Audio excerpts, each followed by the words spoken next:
तिवसा तालुक्यातील विद्युत मंडळ सबस्टेशन कुर्हा अंतर्गत येणाऱ्या वर्रा येथील ट्रान्सफॉर्मर गेल्या 15 दिवसापासून बंद असल्याने वर्रा येथील शेतकऱ्यांनी याबाबत विद्युत मंडळाच्या कार्यालयात तक्रार दिली व वेळोवेळी सांगून सुद्धा अजूनपर्यंत डीपीवरील ट्रान्सफॉर्मर बदलविले गेले नाही। त्यामुळे याबाबतची माहिती शेतकऱ्यांनी राष्ट्रवादी काँग्रेसच्या पदाधिकाऱ्यांना दिली आहे। सद्यस्थितीत शेतकऱ्यांची रब्बी पिके भुईमूग, कांदा, भाजीपाला, संत्रा आदी पिके शेतात उभी असून कडक उन्हाळा असल्यामुळे पिकांना पाण्याची अति आवश्यकता आहे। परंतु गेल्या 15 दिवसापासून डीपी बंद असल्याने शेतकऱ्यांचे मोटर पंप बंद आहे। त्यामुळे शेतकऱ्यांचे हाताशी आलेले पीक वाया जाण्याच्या मार्गावर आहे। आधीच कोरोना महामारीच्या पार्श्वभूमीवर सुरू असलेल्या लॉकडाऊनमुळे व त्यात निसर्गाच्या अस्मानी व सुलतानी लहरीपणामुळे मेटाकुटीस आलेल्या शेतकऱ्याचा आता विद्युत मंडळाच्या सुलतानी कारभारामुळे तोंडाशी आलेला घास वाया जाण्याच्या मार्गावर असल्याने राष्ट्रवादी युवक काँग्रेसच्या वतीने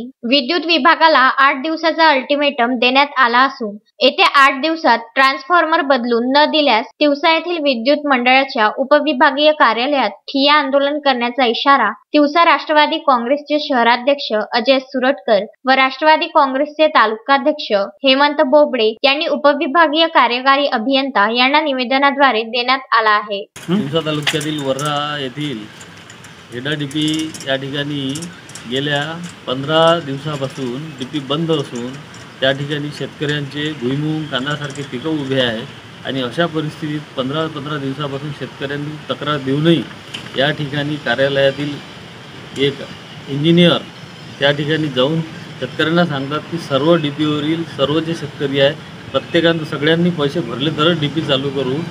अशा परिस्थितीत कोरोनाच्या काळात शेतकऱ्याचा माल अडकला, शेतकऱ्यांना पैसे त्यासाठी नाही आहे आणि असे शेतकऱ्यांना हे अधिकारी लोक अशा प्रकारे त्रास देतात। तर ह्या सर्व कारणासाठी आम्ही या ठिकाणी आज निवेदन दिलेलं आहे शेतकऱ्यांच्या मार्फत की आज जर हे 8 दिवसात जर तुम्ही पूर्ण डीपी बदलून त्या ठिकाणी नवीन डीपी लावून नाही दिली तर या ठिकाणी आम्ही ठिय्या आंदोलन करणार आहोत आणि त्यासाठी त्या ठिकाणी रामचंद्र मुंदाने, विदर्भ न्यूज, तिवसा।